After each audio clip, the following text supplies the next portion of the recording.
Right Side News, bringing you the right news for the right side. Jim Hoel here reporting. I am your voice. Continuing in this WikiLeaks saga that's been going on this Thanksgiving holiday, a good patriot sent me a tweet regarding a story from the Gateway Pundit, Jim Hoft of the Gateway Pundit. This is from June 25th, 2018. Like I was talking about, it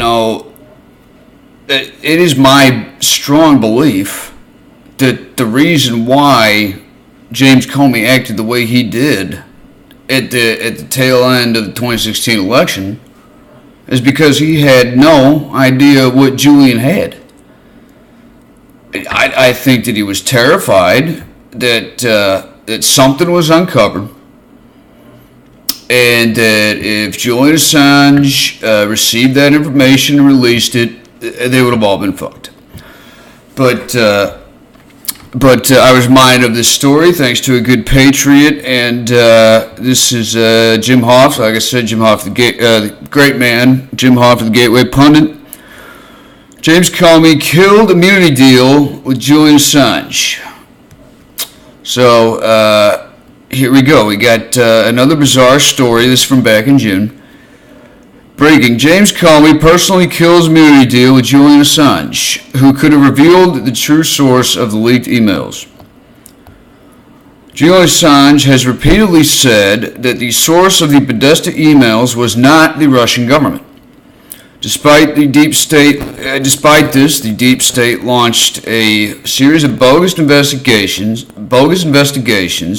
to smear President Trump and bring down his administration. It's time for a reckoning. The Hill's John Solomon broke the news on Monday night. One of the more devastating intelligence leaks in American history, the unmasking of the CIA's arsenal of cyber warfare weapons last year, has an untold prelude worthy of a spy novel.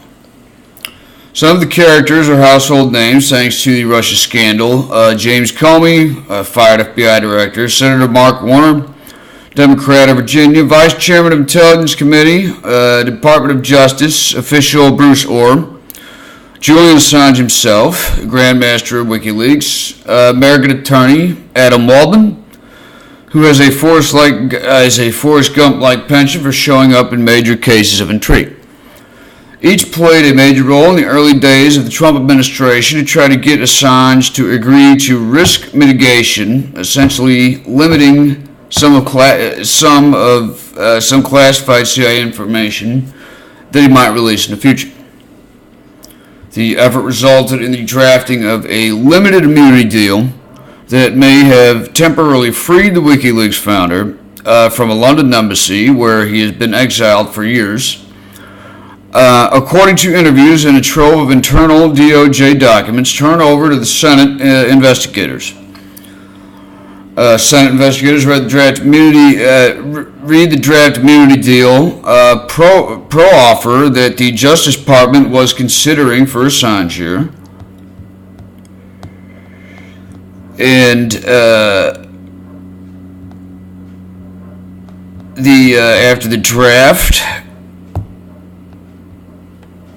one second, folks. Okay, so basically, all right. So that's what we have here. That's from John Selden. Now, Julian Assange fires back at U.S. Intel report. Here we go.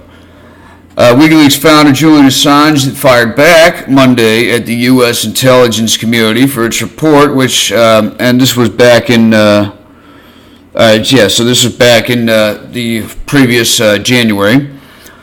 When he fired back, and his report says that its anti-secrecy website was aided by the Russian government to distribute hacked information from Democratic figures during the run-up to the 2016 election. Assange, speaking during an audio-only Periscope Q&A session, said the source of this information was not a member of any government, any state party, and did not come from the Russian government, period. the order was not given by the Kremlin. The WikiLeaks editor-in-chief blasted Friday's declassified intelligence report on asserting Russian activities and intentions in recent U.S. elections as being inadequate and misleading. So to make it perfectly and unequivocally clear, the source of these leaks was not ordered by the Kremlin and was not given by the Russian government. Assange continues, this was not an intelligence report. It does not have the structure of an intelligence report. It does not have the structure of a presidential daily brief. It is quite frankly embarrassing. He added, it was clearly designed for political effect. Like I always like to add, keep in mind that WikiLeaks has a over a decade plus long track record of 100% accurate reporting. Better than any major news organization in the world. That's my disclaimer for WikiLeaks. So if you ever want to challenge something they put out, that's what you're going up against. 100%. That's unheard of. That's to even attain that is something that is in this day and age really astounding. In the age of fake news, to have a 100% accuracy in reporting, which was admitted under oath by the former NSA chief James Clapper, is really something that's amazing. So, these people have been right time and again. I don't know when people will wake up to it, but Julian Assange is not wasting his time putting this stuff out there for dramatic effect, like apparently President Obama did with this whatever intelligence report, whatever. And then it goes into something that I have always felt strongly.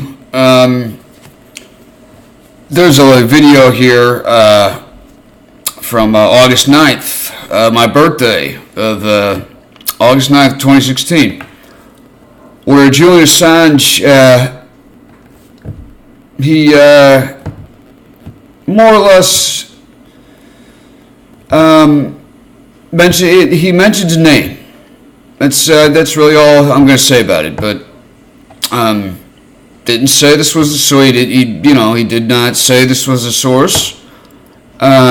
He also did not deny that this was the source. But on my birthday, August 9th, 2016, was the first time I'd heard the name Seth Rich. And it would not be the last. So there's the link to that video, too, that hopefully we'll include. So basically, this is going back with the Gateway Pundit. Comey killing a deal, essentially, allegedly, where Julian Assange would have revealed the name, the source of the DNC hacks and leaks, and for some reason, Jim Comey decided to kill it. So you could read into that what you want. I, for one, find that to be not only bizarre but extremely alarming. When you have an offer for your party, and who, by the way, every single person was working, Hillary Clinton and all of them. You have an offer to uncover the name of these leaks, and the only thing I'm thinking is it might not have been the name Jim Comey wanted to hear. So keep that in mind. That's the only reason I'd think of why he'd want to kill that deal. So, in other words, no, it was not Russia. It is still unclear who exactly or where exactly these leaks came from. I have my own opinions about that I feel very strongly about. However, that is still an ongoing investigation, along with with this. So we'll see where this takes us. Anyway, that's been all the time. We just wanted to bring up that story from Jim Hoft, a good friend of the Right Side Network and the Gateway Pundit. They do excellent journalism, so they are excellent at what they do, and I thank them for sharing this report with me. For Right Side News, delivering you the right news for the right side, I'm Jim Hoel. I am your voice. Thank you, and good night.